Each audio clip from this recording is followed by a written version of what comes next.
Today's episode is brought to you by Altoids because, let's face it, navigating the dating world isn't easy, but with Altoids, your breath will be stronger than the urge to text. You up at 1 a.m. More intense than a rose ceremony and more reliable than your bestie's questionable dating tips. Like, do the simple things. Make sure that you have fresh breath wherever you go, and you got to do it with Altoids. Altoids is your sidekick in dating. Do yourself a favor and make sure that you have fresh breath. There is no bigger turnoff than stale, stinky, rotten breath. It's also so easy because I feel like with gum, you always either, hey, I've like a wrapper you got to throw away, or you're like, the gum gets nasty and you're like, where can I throw this gum away? With an Altoid, it's just so easy to throw in your bag, so easy to just dissolve in your mouth, chew it up, fresh breath immediately. Altoids is the strong, reliable, and intense boost of freshness that young professionals and single minglers need to be their authentic selves in daily life. When walking into a high-stakes moment, if you have Altoids, your breath is one less thing you have to think about. When it comes to needing confidence and security to show up as your original self, Altoids has you covered. They're not just mints, they're curiously strong mints. Find Altoids in the checkout aisles. Grab your 10 today.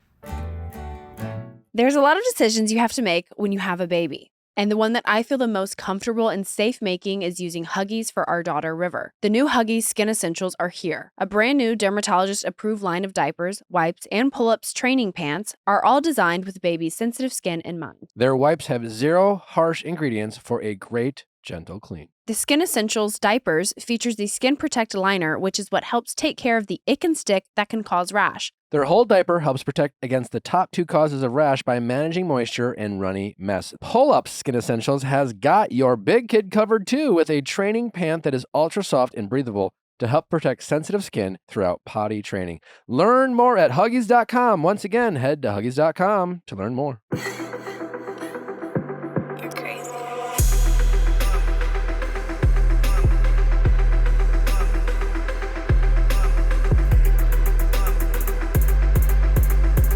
What's going on, everybody? Welcome back to another exciting episode of the Viall Files Ask Nick edition. I am your host, Nick, and welcome, all you household members listening. We got Sweet Boy Justin with us. We got Scooter Magoo, also known as Leia. I hope you guys had a fun and enjoyable holiday weekend, 4th of July, whatever you did. I hope it was fun, safe, and lovely.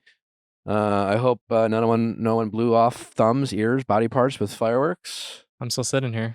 We're still standing. All right. We got a great week lined up for you. We got some reality recap tomorrow.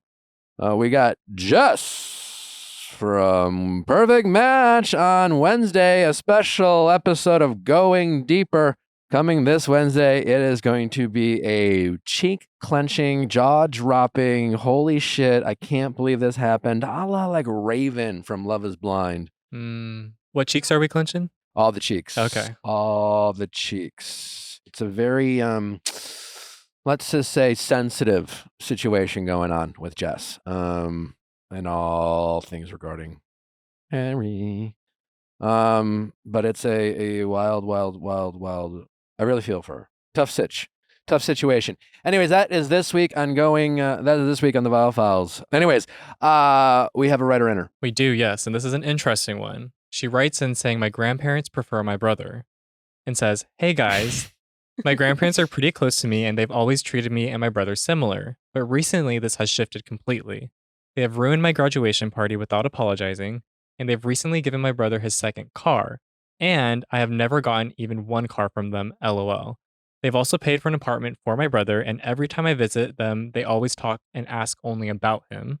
I think it's more of a sexist thing, giving more attention to the man. Hey. I don't know, but I've been feeling really bad about this, and I don't know if I should tell them if it bothers me. Since they're old, and I don't know if it would help. But it bothers my dad, and when I visit their city, I don't go visit them anymore. I just don't even tell them I'm in town. It does bother her dad, though. Yes. Why doesn't dad say something to mom and dad? Yeah, I feel like the parents should step in. Well, so she ends it saying, what should I do? Should I ignore it or have a conversation? I think it's definitely worthy of a conversation if it's bothering you that much. Mhm. I mean, like, they're buying him cars and apartments, and she's getting nothing? I'd be pissed. Could it be that they're just more comfortable with the brother? Like in context of when she's saying they only ask me about my brother, then it's like maybe they just don't know how to connect with her. Devil's advocate. I don't know. I mean, but like it's not like it's not like an open for interpretation. Yeah. It's like, you treat me differently, like a lot of kids might say like, well, obviously they're like, Becky's your favorite, and the parents are like, oh my God, we love you both the same. And then like it's a matter of perspective, which might be like you might be projecting your own insecurities. I don't know. You know what I'm saying? Like there's a lot of people who like don't think they get enough attention. And in fact, they are energy suckers and they get all the attention, but it's just never fucking enough because like a lot of people who like give to receive, Yeah. if you give to receive, then you're like your thirst for attention and validation is limitless. Yeah. It also And then takes away from the giving. Yeah. I'll clarify too that she says it bothers her dad that when she visits their city, she never visits the grandparents. Oh, that's so why. it doesn't bother her dad. No, so it bothers her specifically that she doesn't visit them. Well, maybe talk to dad first and be like, have you ever noticed that like Johnny's like has a car and That they're I don't? like playing favorites, like Yeah. in a very serious way. But I guess my point is like this is a tangible thing. Yeah. It's not open for interpretation. I mean, I guess it's open for interpretation who they might like more for different reasons. Yeah. But either way, she didn't get a car or an apartment. So she could just be like, can I just ask? I'm curious. I'm in the market for a new car. Any suggestions on how I might go about getting one? I noticed you bought two for John.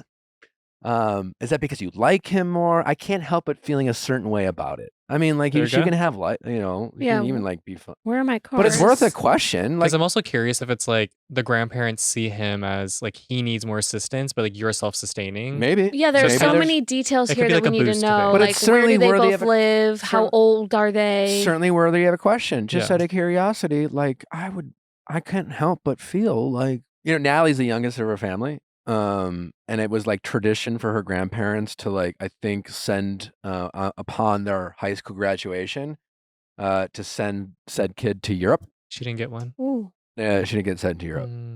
Well, because that's the thing too, is that like sometimes with the oldest, like they get all the gifts and stuff, and then the parents or grandparents just run out of money, and they're. But just that's like, not what's going on here. Yeah. This is ongoing and current. Mm. But I guess my question is certainly worthy. But I would also ask Dad.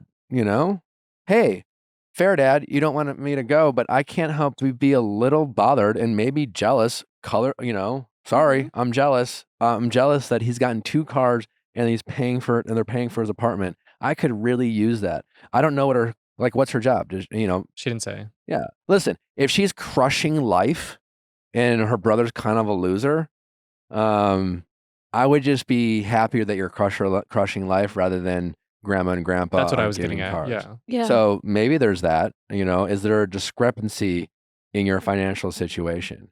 And I understand it might feel like it's not fair or grandma and grandpa like you better, Mhm. but like, teach a man to fish, so to speak. Like when grandma and grandpa stop giving him apartments and cars, what is he going to be left with? Nothing, maybe. And Or the you whole are, world. and you're like crushing life. So like, maybe there's a little bit of that, but nevertheless, either way, posing the question, and again, as a question, not an accusation. Honestly, just Jen Quesh, is there a reason why like he gets all the cars in the apartments and I don't? And just see what they say. Yeah. Don't be like, don't It bothers me. Don't Yeah, don't lead accuse with that. them of liking him more than me or accuse them of doing just ask the question. See what they say. Yeah. Do you think there's any value in her talking to her brother about it? No, what's Well, not his fault. maybe. Well, just Not his fault. It's not Like his have fault. like no, maybe it's like not have, his fault, but just maybe have like, you noticed this? Yeah. Because then it's like confirming is it between just them. me or I like? don't know how close they are, but I don't Yeah. see. That's not going to solve the problem. If our goal is to try to come to solve the problem or get clarity, talking to her brother is not going to offer either. If she's really close with her brother, maybe her brother can offer support or Give her the second car. he's not gonna do that. You know what I'm saying? But Yeah. like, it's not going to Yeah. give her the clarity that she's looking for or solve the problem that she feels like she has. Okay. So go to the source. And I think I don't even think you go to dad, but you could let dad know, to be honest, the reason I don't is because I feel a certain way about the fact that like they haven't given me fucking shit. And maybe dad does have an opinion. Maybe dad knows. I don't know. Maybe dad is like behind the wheel making these decisions. Who Oh. knows? But worth the question.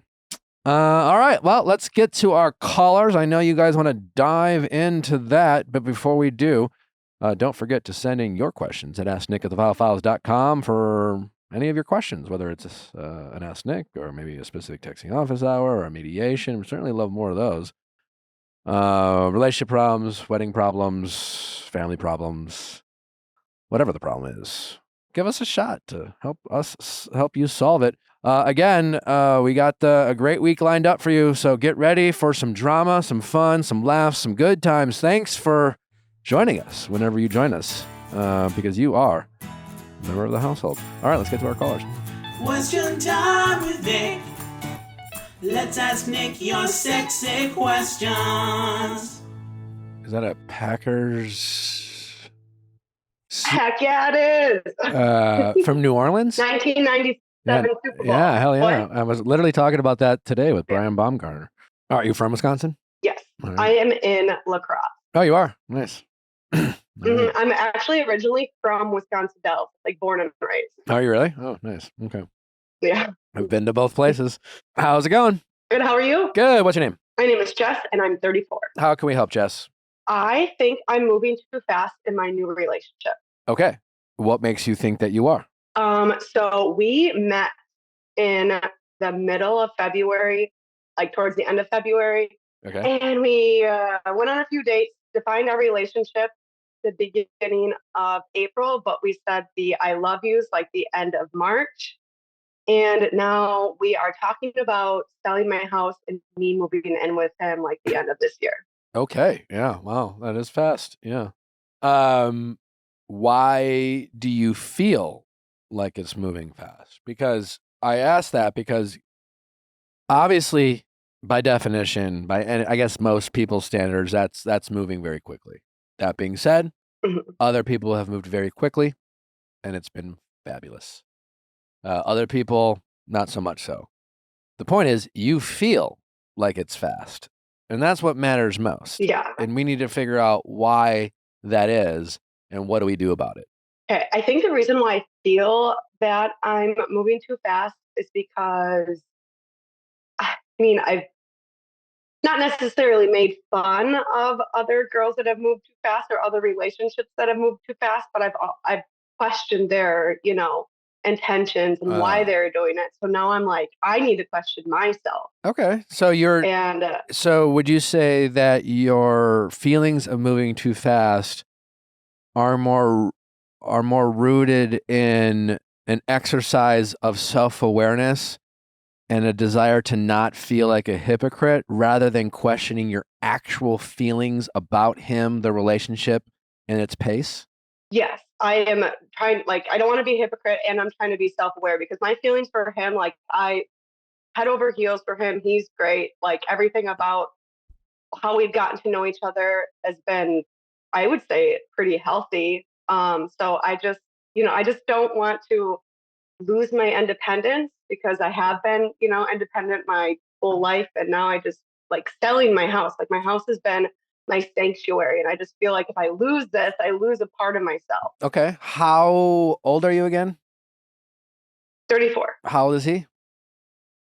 44. 44. Okay. Have you had conversations with him about your insecurities and fears? Slightly. I guess I haven't actually said to him that I fear that I might lose my independence, but we have had conversations about like, are we crazy? Like on Sunday, we asked each other a bunch of questions. I have this like intimacy game that has like 150 questions to ask your couple. So we really dove in deep on Sunday and we like got to talk and we looked at each other like, are we crazy? What is happening here?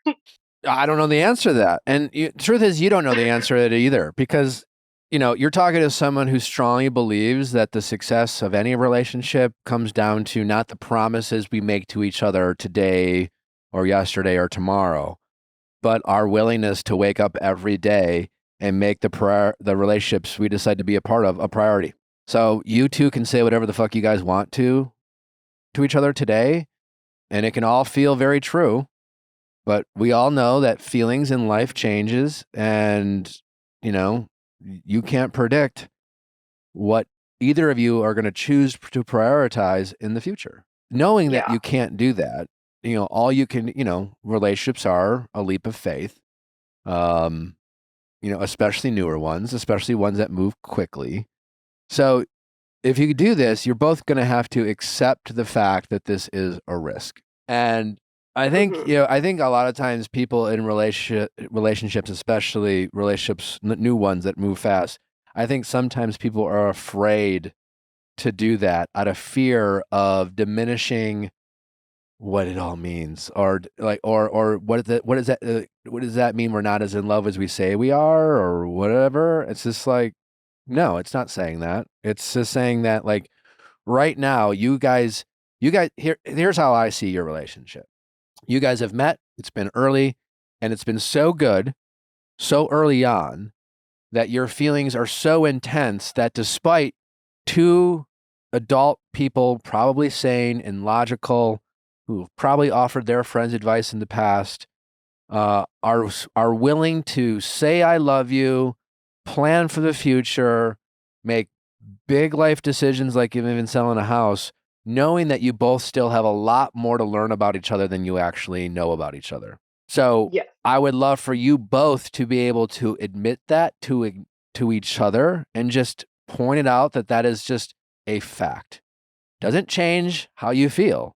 What you feel is strongly, it's been so fucking great, like I've made a lot of assumptions about the things I'm going to learn about you, but like, I'm just going to have to learn them about you. I don't know how you act in your 8th month of a relationship. Why? Because you haven't been in it. You don't know how he's going to act in various scenarios that he hasn't encountered. He might be able to say, well, I remember this one time that was similar to an example that you gave me and I handled it this way, but like, we don't know. We don't know what life's going to bring our way. We can't predict the future. We can make educated guesses. So acknowledging to each other the risk you're both taking and not let it like getting your head about what does that mean about us? No, it's just like, hey, listen, you know what you both should say to each other? We are being crazy because we are crazy about each other. Like, yes, we're being crazy. We're taking a huge risk. And I think you're worth it because I'm so fucking excited about you. Okay, great. Now we've given each other permission to be fucking crazy. Awesome. And now you don't, and listen, as far as being a hypocrite, now, listen, of course, like you had the benefit of not giving a shit about the person you were giving advice to or the opinion of the relationship you had. You weren't in love with either of those people or the relationship. They were. Love is crazy. Love that's what's so great about love, is that it's not pragmatic. It doesn't make sense. It's exciting and it makes you feel things and it makes you willing to do things you wouldn't normally do for someone because you care about them, because you love them. And all the people that you looked at and you're like, you're nuts. Well, you didn't love them the way they loved the person they were willing to do these crazy things for, right? Yeah. So like you can give your permission not to worry about being a hypocrite, Maybe next time you can have a little more grace for those people. Knowing that, like, I don't know, I've been crazy in love before, and they're doing crazy things, but I help those crazy kids work out. They might not. I don't fucking know. I'm not here to judge them for being crazy. But sure, they're doing crazy things. That's what love is. You get am I making sense? It's not like an either or. Now, back to like, I still think you can acknowledge your craziness and still make sound decisions. You can still acknowledge the crazy and maybe hedge your bet. And hedge your bet doesn't mean, well, does that mean you think you're not committed to this relationship? No, I'm not fucking insane. Selling your house. Why do you have to sell your house? I really don't. So then why are you? Like, because what would I need a house for if I lived with him? Well, I guess I could like rent it out and Airbnb it, but then why are you guys talking about moving in with each other right now? Because we're in love. Okay, great. Well, don't own it. Don't poo-poo it. Like, own it. You fucking love the guy, right? Do you love him or not? Yeah. Okay, so own it. Yes. All right. Do you have to live with them to be in love? No. Okay, so option 1 is you don't actually have to move in with each other. That's a totally fine option. Okay. You'll have only been dating for less than a year, for when the day you were planning on maybe moving with each other and the day you were like, well, you know what? We don't have to do that. And sure, maybe you're spending every night at his house or every night at your house or vice versa. And maybe practically speaking, you know, you'd be like, well, it just doesn't make sense because we're always at one of each other's houses. And why are we like, you know, like, listen, if you're going to say to each other, we're being crazy in love, well, then there's a cost to everything, right? And maybe that cost is you're wasting money on rent. You get what I'm saying? It's just like, well, yeah, we're being crazy and we're saying, and we're talking about our future and we're saying I love you before maybe other people say I love you. And I'm going to learn about something in the future that I don't like, that I'm going to have to accept, even though I love him now. It's going to affect how I feel about him. But regardless, I still love him. I love how I feel about him. Right? Yeah. And so like, you don't always have to make the pragmatic financial decision. You can be like, well, yeah, but like, who knows? So like, yeah, fine. We're wasting money, but so fucking what, you know? I can afford to quote unquote waste money. What I can't afford is for the unknown to happen in a year and a half, and then we have problems I can't foresee, and then I've sold a house that I need.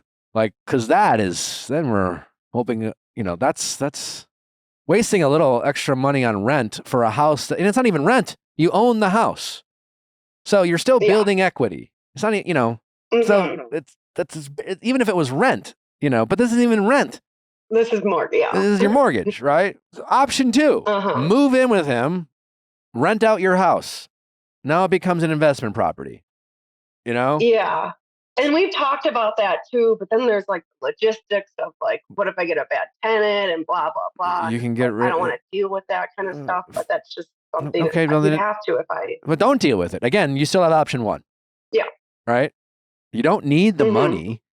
If he broke up with you tomorrow, if you had never met him, you would continue to pay for your house that you love and it's been your sanctuary and it's become meaningful for you. And it's not like you got in this relationship because you were like, I don't know how I'm going to afford this house in a year.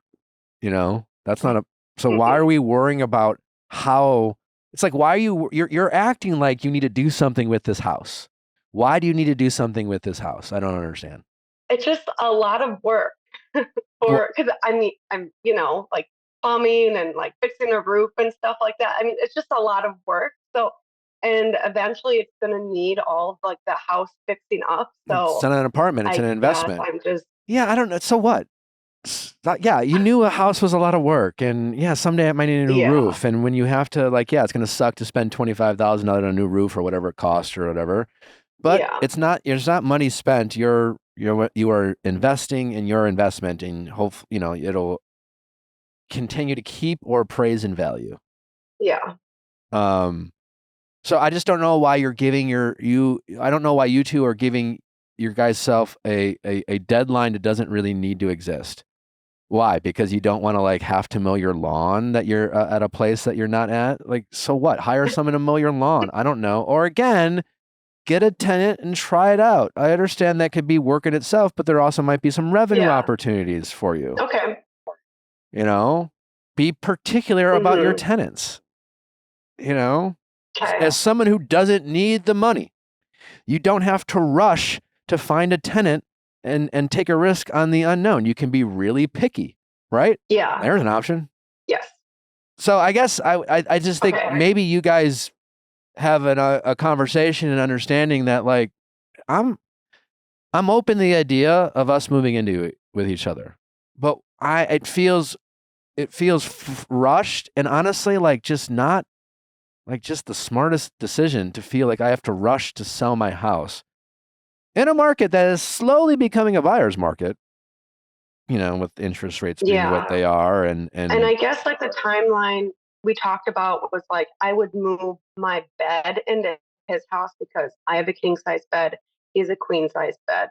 So it sucks sleeping on his bed. So our timeline is to move my bed into his house in November and then sell my house like this time next year. Based off of what? Like why? I don't know. I always like to put a timeline on stuff. I'm a timeline girly. Well, how many times do you put on, like why are you making timelines that aren't required?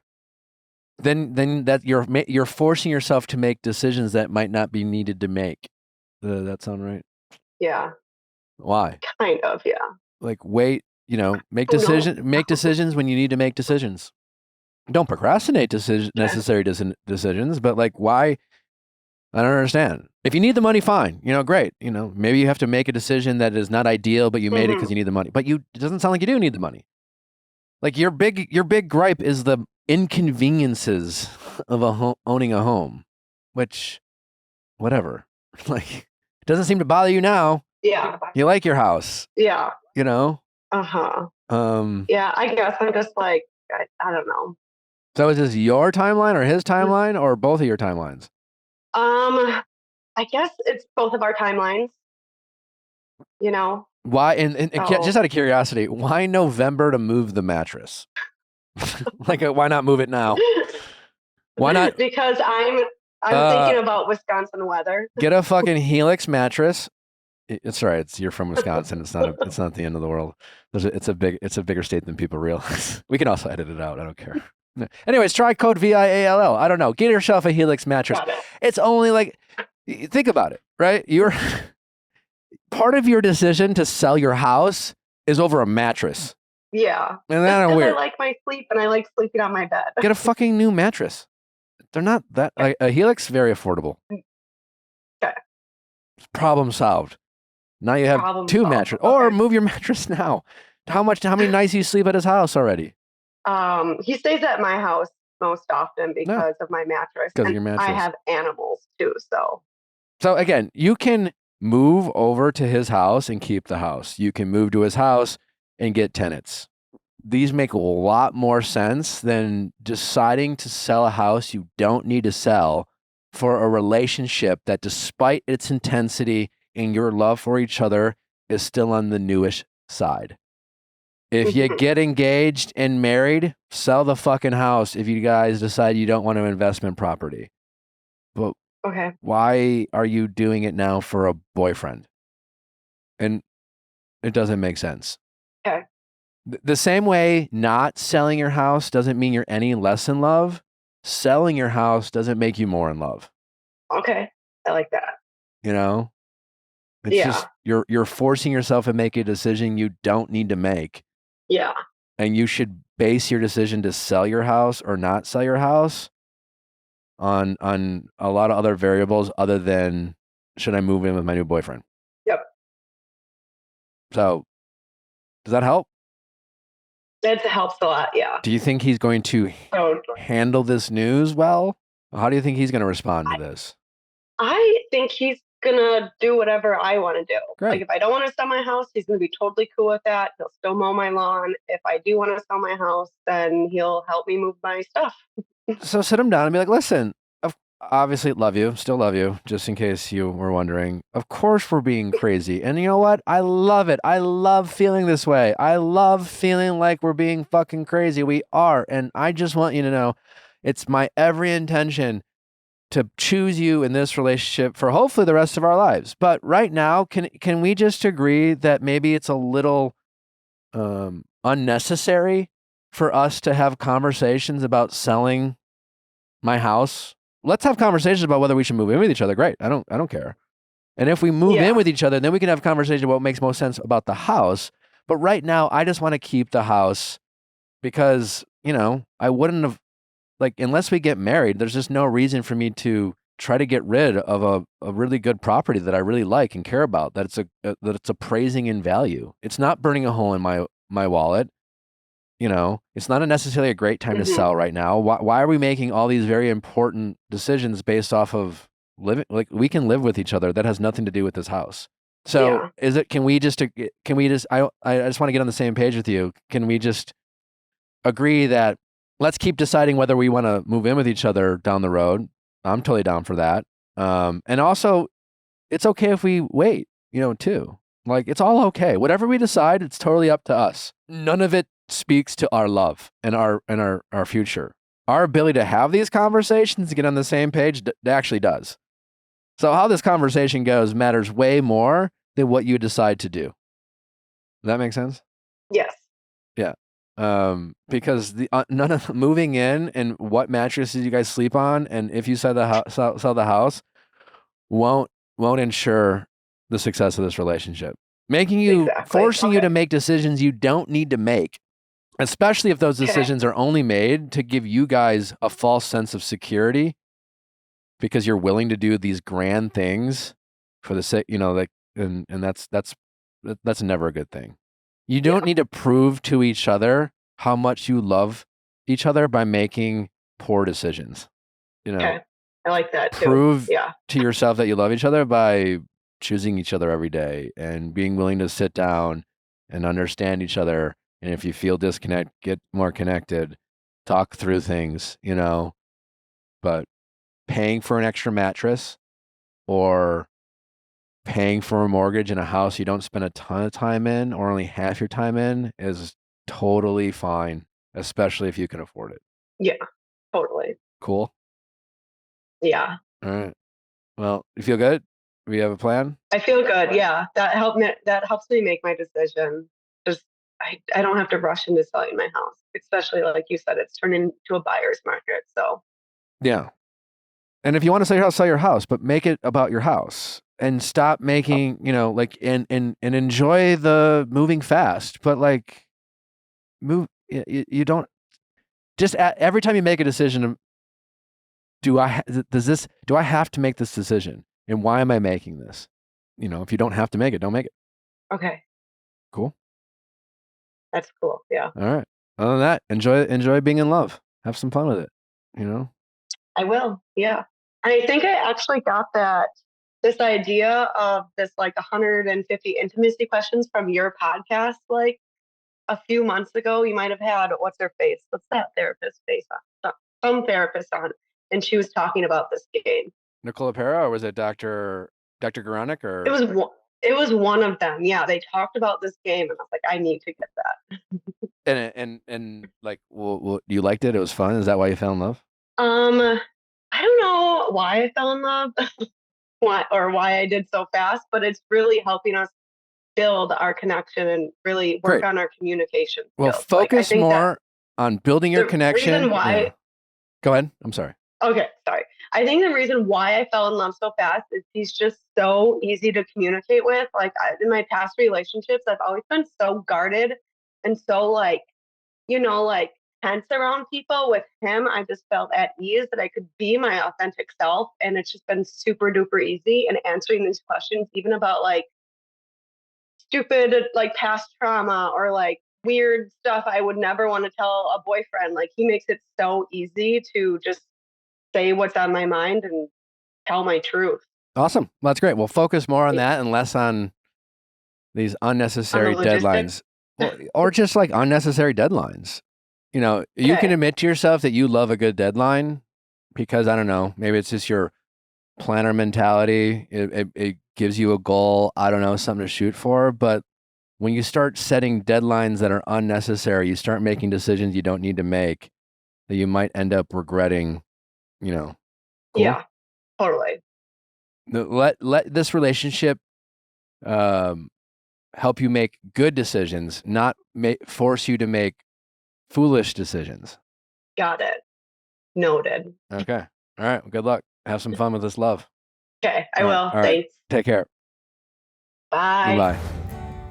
This show is sponsored by BetterHelp. Comparison is a thief of joy, and it's easy to envy other people's lives. Online, it might look like other people have it all together, like they've figured it all out, but in reality, their problems haven't. And that's where therapy can come in. Well, it doesn't matter if you're comparing yourself to others. Maybe you're having money problems. Maybe it's relationship problems. Maybe you're just like have general anxiety. It doesn't matter the reason. Therapy can be a help to us all. And we all understand the challenges of what it's like to maybe get into therapy. It can be intimidating. You don't know how to find a good therapist. Maybe you don't know how to ask. Maybe you don't want to like go to your friends, even though we have normalized therapy. It can still be something that's a little nerve-wracking to like talk to your friends about. That's where BetterHelp comes in. It makes it super easy to get into therapy because they are working with thousands of new therapists every day to help ensure that they can find a therapist that you feel comfortable with. You could be talking to a therapist in less than like 48 hours. You just go to betterhelp.com. You answer a couple quick questions about what you're looking for in terms of therapy, and BetterHelp will assign a therapist to you. If you don't love them or feel comfortable with them, no problem. They will get you a new therapist until you fall in love with that therapist and feel like you are seen and heard by that person, because that's such an important aspect of therapy. You can do it voice to voice. You can do it from the comfort of anywhere, really, as long as you have a tablet or a computer or your phone. BetterHelp meets all your needs. Get it off your chest with BetterHelp. Visit betterhelp.com/VIALL today to get 10% off your first month. That's BetterHelp, HELP.com/VIALL.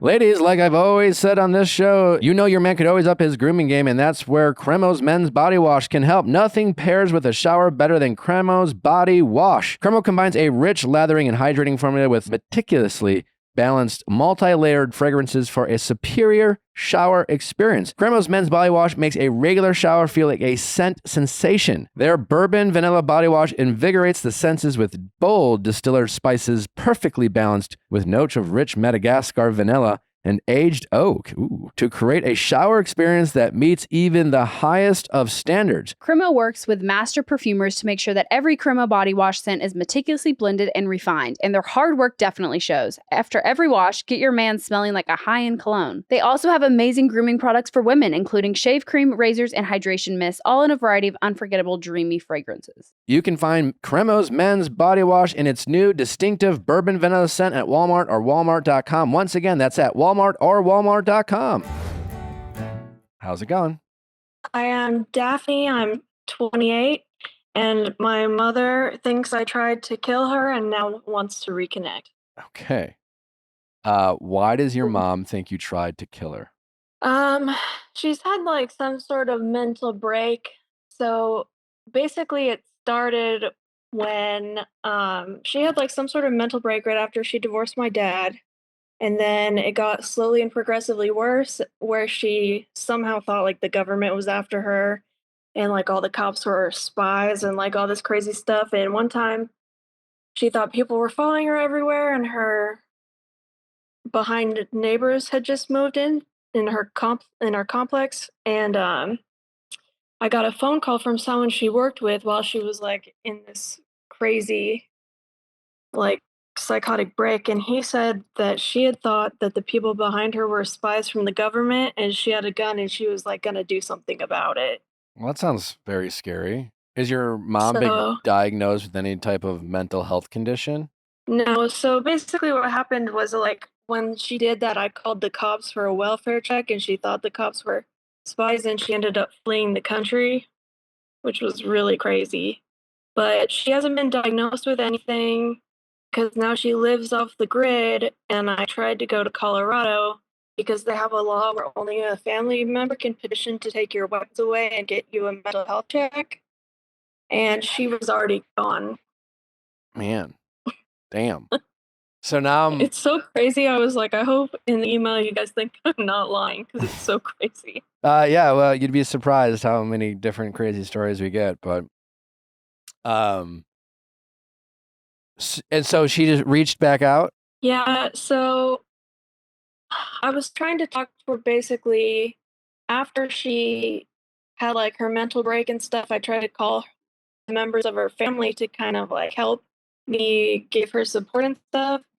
And they ended up telling her that I said that she was like a drug addict and was like super crazy. So then we had a huge falling out, and I uninvited her from my wedding. I wrote her a huge letter about it because I was worried she was going to try and hurt my dad. And we didn't talk at all. And then like a month and a half ago, she reached back out, and we've been having like very casual conversation. Like I'm not trying to get into anything crazy.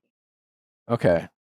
And in those casual conversations, she said, "I'd like to see you again," or she just kind of kept it very very basic, like, how are you? How's your day? Like, what are you doing today? She sent me like a little care package with like some snacks in it or something, and then just like little minimal stuff and nothing like really deep. And then I tried to send her something for Mother's Day, and that's when I sent you guys the screenshots, when then she was like, basically, I don't feel comfortable giving you my address because we haven't addressed like our main problems and all that, and we need to have a talk about it. And I said that there's no reason to talk about it because I don't think that we're ever going to agree on what happened because I did what I thought was right at the time. It wasn't like malicious or anything. And she's just not going to agree because she thinks people are really after her. So I don't get the point in rehashing her. So that's kind of my question, like where to go from here, because we've had a rocky relationship for years. Wow. This is a tough one. I mean, listen, I think the short answer is trust your gut. You know, you're in a tough spot. It's your mom, you know. Obviously you want to have a relationship with your mom despite your challenging relationship. It seems like your mom's one or two things are happening with your mom. Either she is suffering from some type of mental health breakdown, you know, maybe there's some bipolar going on, maybe, I don't know, schizophrenia. I don't know. Or she's just been kind of radicalized at a time where unfortunately people can go online and get radicalized about any one topic.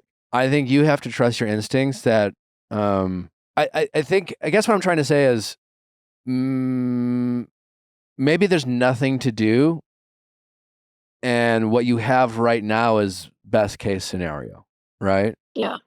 Your mother has made contact with you, right? So there is a relationship, you know, so you can correspond, you know, so there's that. Obviously your mom has some weird boundaries based off of her either weird beliefs or delusion. But maybe, you know, despite it being a sad situation, maybe this is the ideal situation that A, allows you to at least have some kind of relationship with your mom, and B, doesn't put you and any other family members in an unsafe situation. Yeah.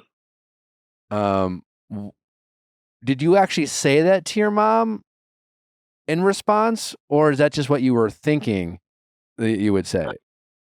I can pull it up. All right, I got the screenshots. Are you blue or are you black? No, I'm blue. you're blue. Hi, honey. If you'd like my address, we probably need to have a conversation first. Let me know if you want to talk. What would you want to talk about? You reply. Daphne, we should probably have this discussion in a conversation. Let me know when or if you want to talk. Can you at least let me know what you wish to talk about? I'm interested. It's about you calling the Denver police and telling them to take me into custody and put me on a 72-hour mental health hold. You do not realize how that impacted my life.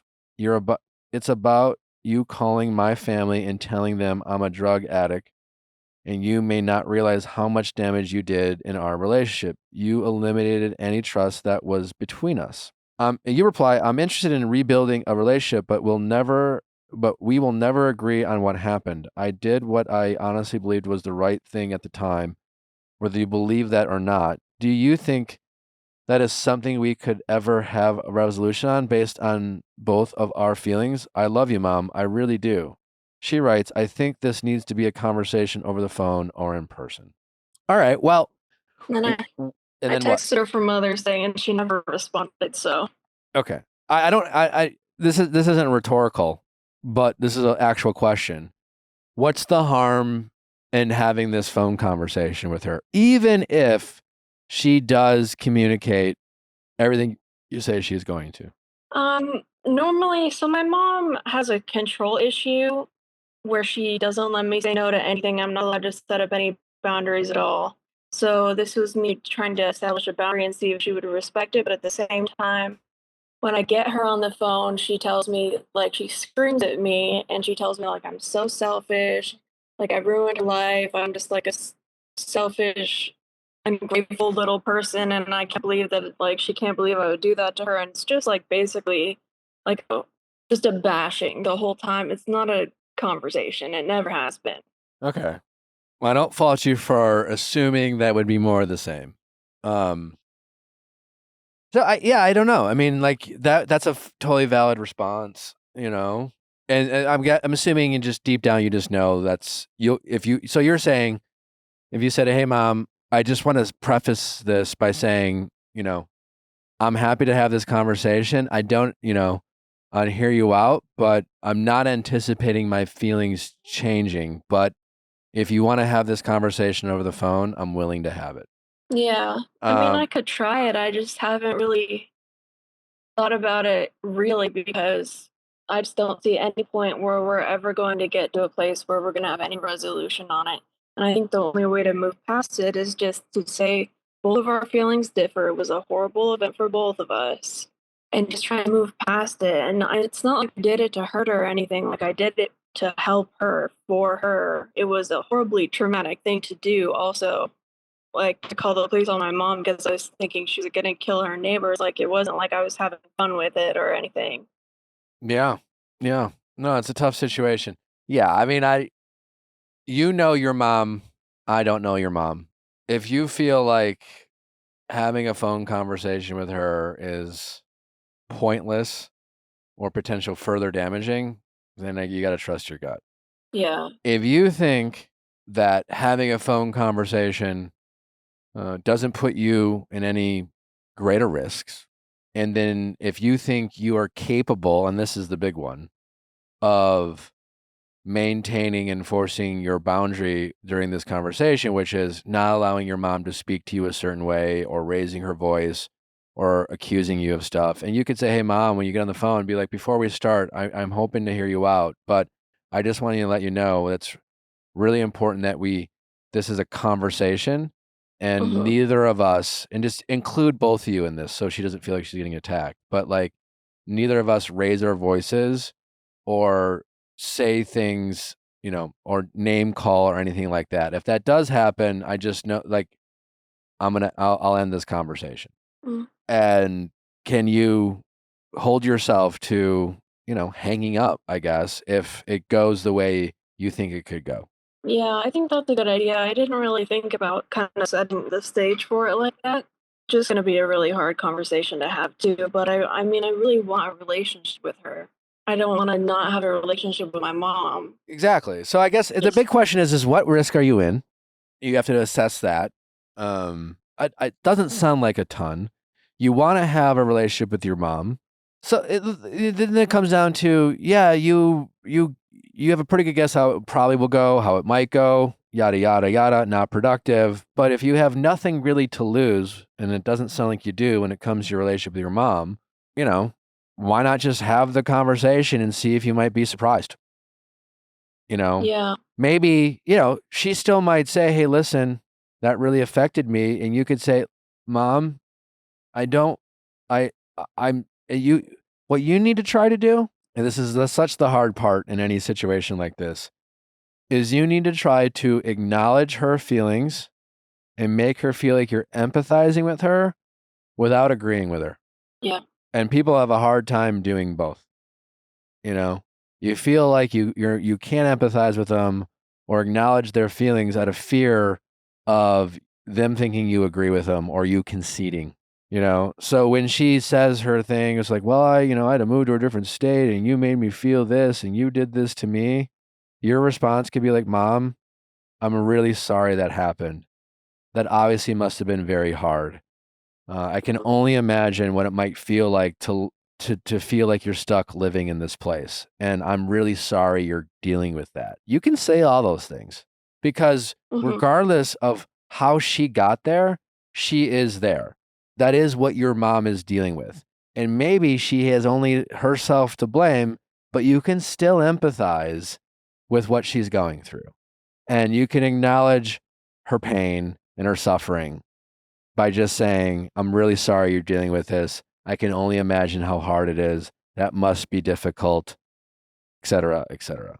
Yeah. So you can say that. And I encourage you to say something like that just to make her feel like she's not alone because she probably feels that way.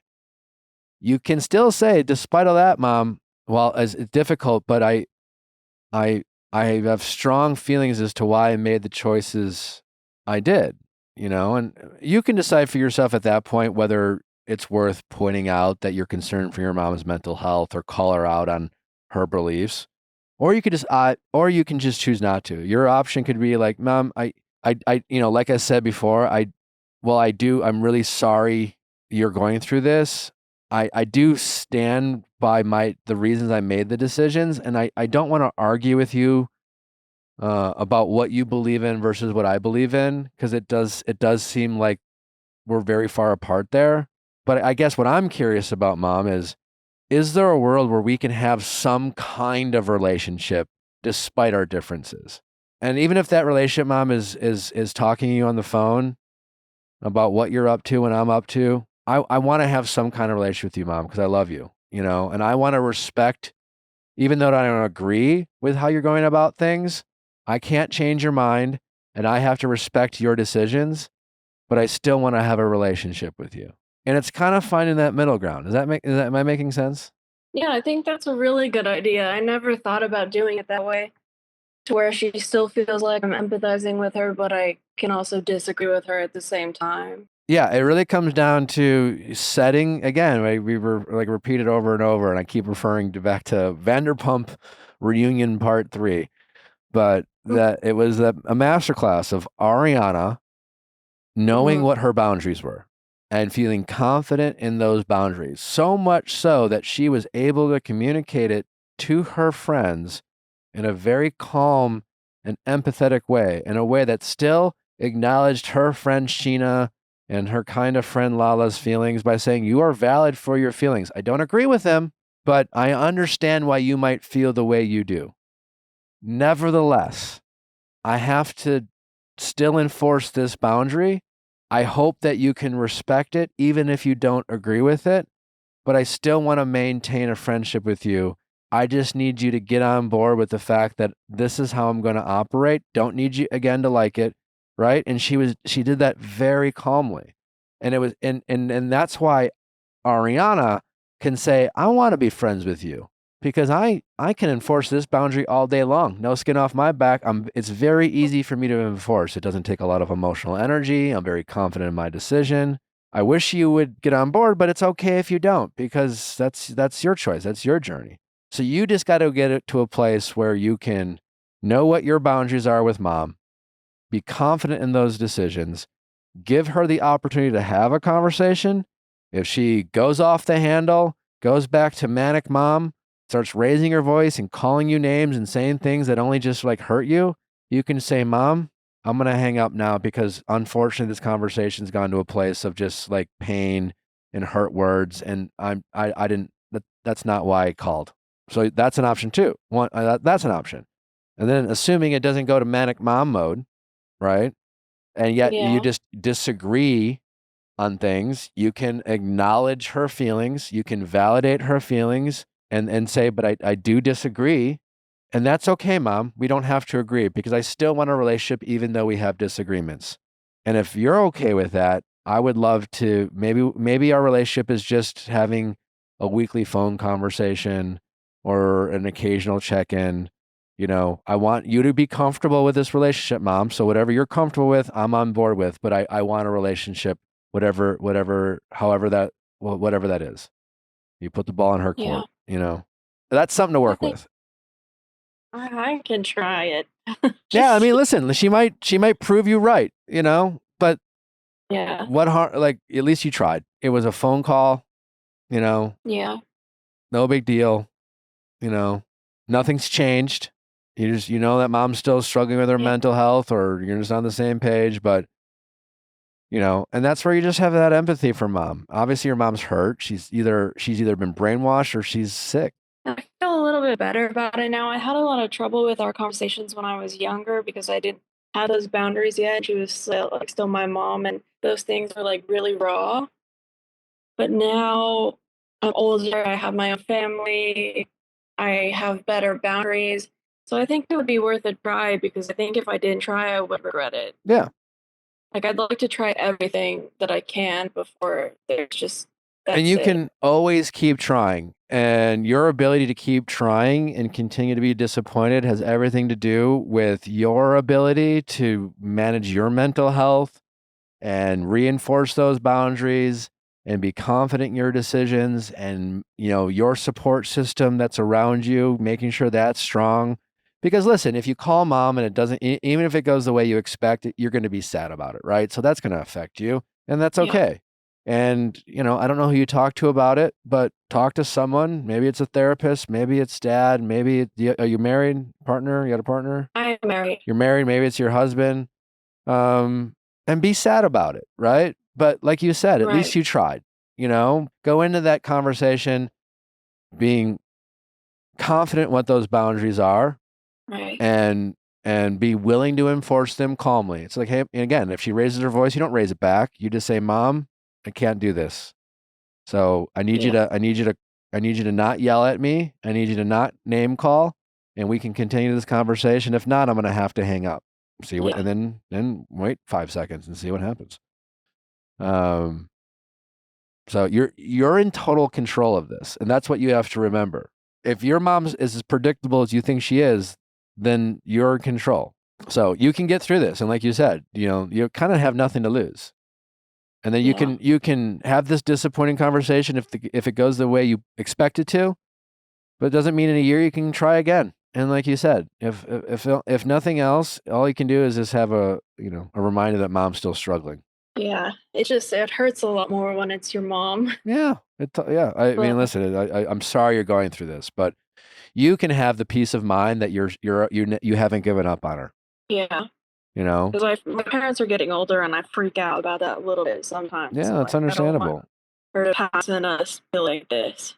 Yeah, so don't give up on her. But giving up on someone and setting up it's funny how similar the past two calls are, even though they're entirely different, right? So like you setting a boundary and communicating that with mom, and your mom choosing not to respect that boundary is your mom's choice. Mm-hmm. And you're giving her that choice. You deciding to cut mom off because of how she's acting is your choice, and that's like a punishment of mom. And like, if it's your choice, that can make that you're going to struggle with that choice. You're going to be like, why am I cutting my mom off? Why did I do this? But you're giving your mom every opportunity to have a relationship with you. As long as she's willing to, get on board with respecting, most of your boundaries. Yeah. And every time I've talked to a therapist about it, I've had a few, and they're always like, I don't understand. You're so well adjusted. I can't believe your mom's crazy. And that's not really helpful. How is that helpful? I don't know. But I think this is helpful because I haven't thought about just kind of meeting in the middle on the phone call. I was just absolutely convinced there was no way I was going to do it, and that was just it. But I think that's a good idea, just to set some ground rules too. Yeah, and those ground rules are with yourself, really. You can, again, boundaries are for yourself. You communicate those boundaries to the people who you want respect those boundaries, but they really are about yourself. So can you enforce them when you get on the phone with mom? Yeah. And and give yourself permission to empathize with your mom and validate her feelings. You can do that without conceding that you agree with her. Yeah, that's true. That's a good idea too. I think that'll help a lot. Man, she would freak out. She knew about the podcast, let me tell you. Well, don't tell her. Is this helpful? Yeah, it's helpful a lot. I think I'll try it for sure. Maybe right after this, and just to get it over with, so I'm not thinking about it the whole time. But I think that's a really good idea, and I think it'll help us move towards a place where we can at least have some dialogue. Yeah. So maybe your next message is, Mom, I've been thinking about it, but I'm open to have this conversation if you're still willing to have it. My feelings haven't really changed. And you say something like this: I know it's important for you to have a conversation about this, and it's important for me to have a relationship with you. So let me know when you're ready. And then when you get on the phone, you say, Mom, I'm glad we were able to speak, but I do want to make sure that like this is a conversation, and both of us don't revert back to old habits of raising our voices at one another. And I'm really hoping to at least find a path for us to continue a conversation. That's your goal, right? Her goal is to, explain her actions and get her to believe you. Your goal is to have a relationship. So keep repeating that goal with your mom. Yeah. And then let her, uninterrupted, vent, speak her piece. And if it ends up being the same kind of crazy stuff at the end, you say, Mom, again, I'm really sorry you had to go through this. I'm sorry you're dealing with this. I can only imagine how hard it is. I'm really sorry. I'm sorry for if what I did hurt your feelings. I acknowledge all that. but Yeah. I do stand by my reasons for the choice, and I don't see eye to eye to you on this matter, and I'm okay with accepting that. I hope that you are. I know you want me to see your side, but I don't, and I hope that's okay. But how can we still have a relationship? You know, even if it is just us talking on the phone once in a while. And listen, I don't know what she's going to Yeah. say to that, you know. But even if she rejects it at first, you're at least giving her a chance to chew on it, reconsider, come back. Yeah. And the more maturity you show, you know, the better. She's definitely gonna reject it at first. For sure. Well, at least you know going in. When you lead with love, you just don't give you're not giving her ammunition. You know, all she can do is reject it. You just need to go in there knowing that you're not going to what the last thing you want is to debate with her, argue with her. Like, you're not here to do that. So let her vent, let her speak her piece, let her say what she wants to say uninterrupted, and then empathize afterwards. Yeah. And assuming you the still last thing don't. I want to do is damage it more. Yeah. Well, that's partly on her, but like, yeah, just don't take the bait. No, I'm a little hot-headed. That's kind of hard, but I'll try. I think it's a good idea. Well, that part's up to you. You gotta fighting fire with fire is not the recipe here. Because again, I don't know what your mom's going through. Clearly something. You know what I'm saying? Like, either a mental health crisis of some kind, or I don't know, but she's going through something, right? And you can feel bad. You can empathize with your mom, right? Like, clearly she doesn't want this type of life. I don't know why she's made these decisions, but she is struggling. So you can empathize with that, and you can forgive her for that. And you forgiving her for that is allowing you to not like kind of take her all that seriously. And I mean that in the sense that you're like, she's struggling. So you arguing with someone who clearly is speaking from a place of either conspiracy or delusion is you validating their delusion or their conspiracies. It's not, Right. you know, just let them talk, let them say what they want to say, you know, and then Yeah. empathize with that they are alone in their feelings and thoughts, and then try to reconnect and then try to find a middle ground by saying, hey, agree to disagree. It's okay, but I still want my mom. Yeah. I think forgiving her would be harder than the phone call. Why? I mean, is it so hard to believe that your mom's making choices that she isn't having control over? I mean, I would never try and kill her, and she just like up and decided she just doesn't love me anymore. That's how it feels. No, Like, I would never do that. yeah, but she doesn't. I mean, clearly your mom loves you. Your mom's struggling. She's going through whatever she's going through. She still reached out. She, you know, you never heard the saying, you know, the opposite of love isn't hate. It's indifference. Your mom clearly isn't indifferent. The moment your mom That's true. stops caring about you and stop reaching out, then you can have thoughts and feelings about your mom not loving you. But your mom's hurting. She's Yeah. struggling. She, you know, I don't know what it's like to be crazy, but I'm guessing it has some version of like she thinks everyone's against her, even her own daughter. You know, the fact is Yeah, she that's believes true. this crazy shit, you know, and has nothing to do with thinking that you're capable of it. Like, she doesn't even know your neighbors, and she thought they were going to kill her too. You know, she's not okay. She's sick, you know, so you got to be able to, you know, like, would you blame someone who, you know, contracted a disease out, you know, that wasn't their fault? No. You know, so why can't you forgive your Yeah. mom for, you know, coming down with this sickness in her head? It's not. Yeah, I guess looking at it that way will help too. Yeah. This is not about you versus her, you know, and she is not battling with you in her brain. She is battling with herself and all her paranoias and fears, Yeah, you know, so. that's a good point. I think framing it that way will make it a lot easier. Because out of everything, of course, like, I'm also mad, right?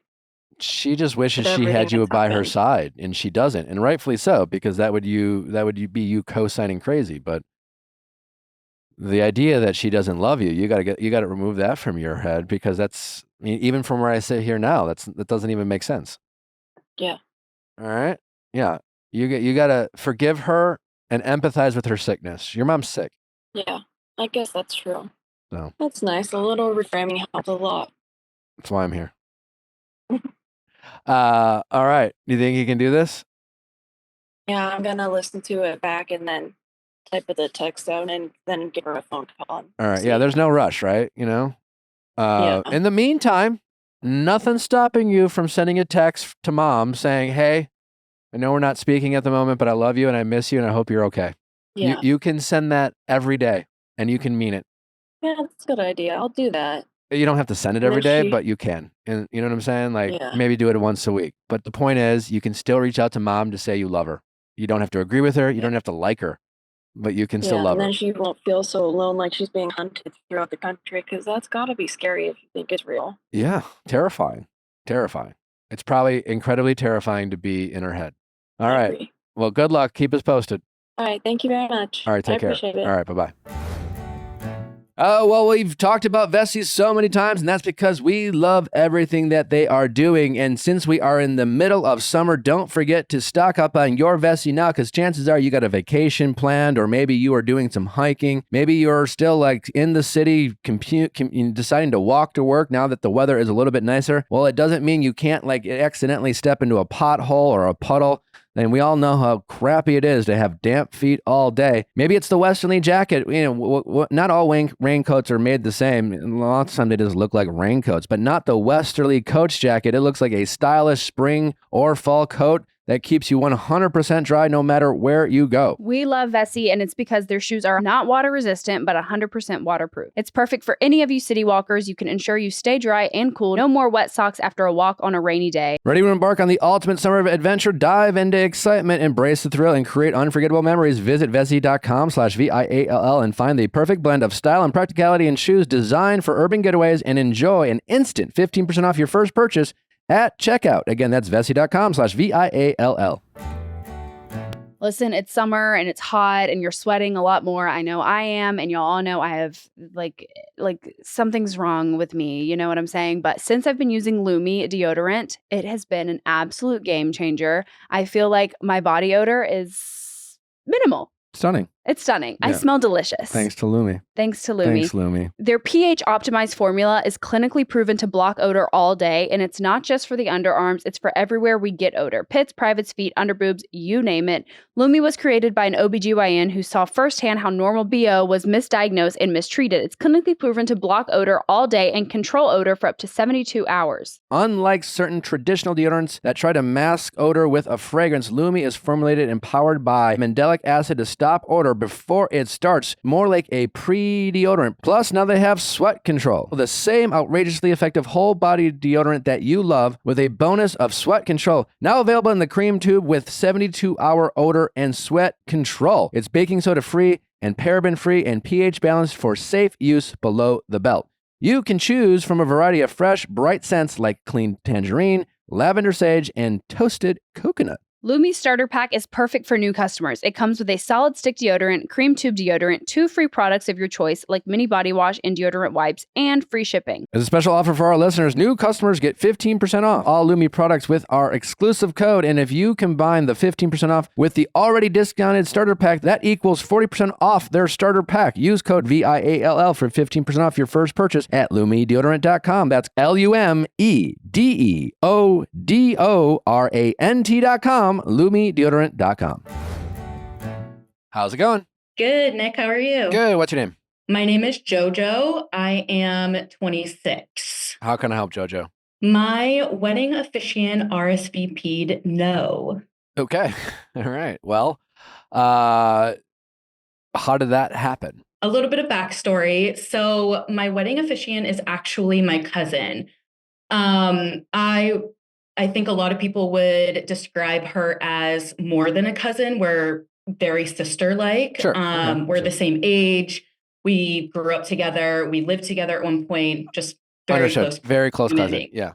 Yes. And so we both just recently got engaged. So we're in the process of planning our weddings. Me and my partner knew that we wanted to do a destination wedding.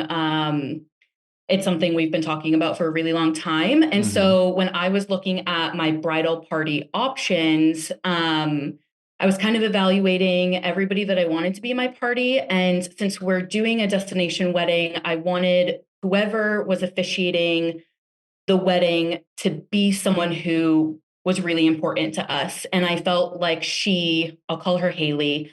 I felt like Haley really knew our relationship better than anybody else.